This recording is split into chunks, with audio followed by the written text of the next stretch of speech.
Hey everyone, so today I want to talk to you about 50/50. I think this was requested at one point, but when I was doing my Get Your Own Back video review, it came into my mind, and I was like, okay, no, gotta review 50/50 because you know it's awesome.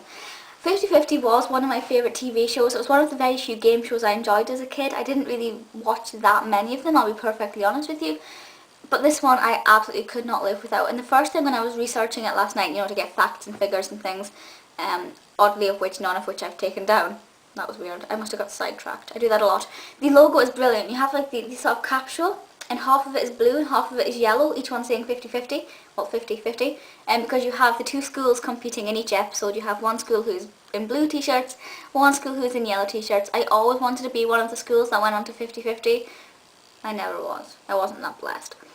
And basically the game is the schools had to answer questions, so it does test knowledge, and then upon answering questions they had to members of them will be picked at random, like number 2, number 10. They'll be picked at random from the audience, from their sections, and they'd have to go and like do games and things. It's kind of like a soft play version of the Cube, but with questions, which I think is probably the only way I can describe this, because it is quite bizarre.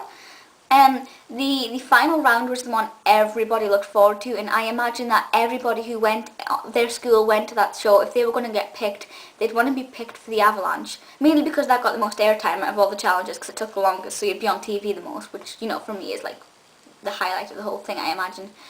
But Avalanche was the best one. They had to go and like run up steep, all made of like sort of bouncy castle-y type of bouncy material, like soft play, and you have to like, run up and like run through different things and get snowflakes and take them from one place and put them on somewhere else, and once one person did it, the other person had to start, and the team with the most snowflakes at the end won, or they got points for it, and the team with the most points won at the end. And it's just absolutely sensational. Plus it was presented by Angellica, which is just love, because I adore Angellica. She really did make this program very entertaining, very exciting, and I cannot really wish for a better presenter for it. She is fantastic. I was watching clips on YouTube last night and I was like, look how much she's changed. She hasn't aged, she's just changed, which is, you know, kind of a really weird concept considering this has been on for at least 10 years, you know, it's kind of old. But yeah, I absolutely adored it so much, and I think it was on now. I still think it would do really well. I think kids would still absolutely love it. And I miss it so much. And I miss the voiceover. The voiceover was the best person ever. I really miss it. Please feel free to leave comments on 50/50. If you were on it, please let me know. As I've said in previous videos, I do get comments from people saying, I was on that show. And I sit and think, wow, I love you now. Because I love finding out people who've been on the show, because I like to know how it worked. Although I'm sure you probably can't remember that much if you were really young, unless you were one of the teachers.